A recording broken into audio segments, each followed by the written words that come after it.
గురువుగారు అదేవిధంగా కుంభరాశి ఫలాలు ఎలా ఉండబోతున్నాయండి ఈ సంవత్సరం? కుంభరాశి 11వ రాశి. ధనిష్ట నక్షత్రము 3, 4 పాదములు, శతభిషం సంపూర్ణంగా 4 పాదములు, పూర్వాభాద్ర 1, 2, 3 పాదముల వరకు కూడా వీరికి వర్తిస్తాయి. ఆదాయ వ్యయాలు 8 ఆదాయం, 14 వ్యయము. రాజపూజ్య అవమానములు 7 రాజపూజ్యము, 5 అవమానము. దీంట్లో ఉన్నటువంటి వ్యత్యాసాలే కాకుండా వీరికి ఏలినాటి శని యొక్క ఇబ్బందులు, పాపం చాలా రోజుల నుంచి అనారోగ్య సమస్యలు, మానసిక ఇబ్బందులు, మరి అనేక విధమైనటువంటి కుటుంబ కలహాలు, ఒకటిని కాదు చాలా బాధలతో ఉన్నటువంటి వారు. ఎందుకంటే అర్ధాష్టమ బృహస్పతి కూడా, ద్వితీయంలో రాహు ఉన్నాడు కనుక ఈ విధమైనటువంటి ఇబ్బందులన్నీ కూడా కొంత తొలగడానికి అవకాశమే.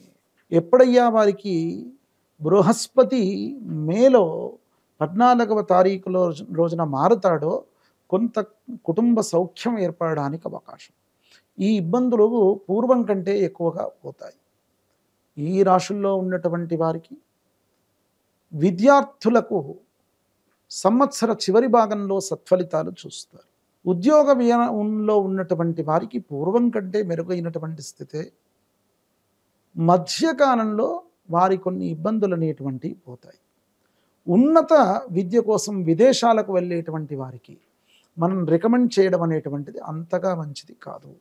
ఈ రాశిలో ఉన్నటువంటి వారి కొత్త వ్యాపారాదులు పెట్టేటువంటి వారు, కొత్తగా రాజకీయాల్లో దిగి పోటీ చెయ్యాలి అనుకుంటున్నటువంటి వారు, వారికి మనం వద్దు అని చెప్పడమే అన్ని విధాలుగా మంచిది.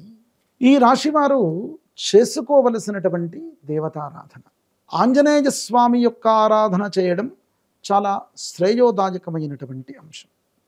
మంగళవారం రోజు రావి చెట్టుతో కూడుకున్నటువంటి ఆంజనేయ స్వామి యొక్క ఆరాధన చేయడం చేత వారికి చాలా సత్ఫలితం అనేటువంటిది లభిస్తుంది.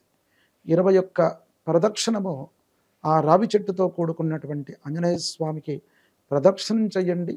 సకల విధమైనటువంటి శుభాలు పొందండి ఈ కుంభరాశి వారు. Save a life. Download uBlood app. uBlood for the new blood.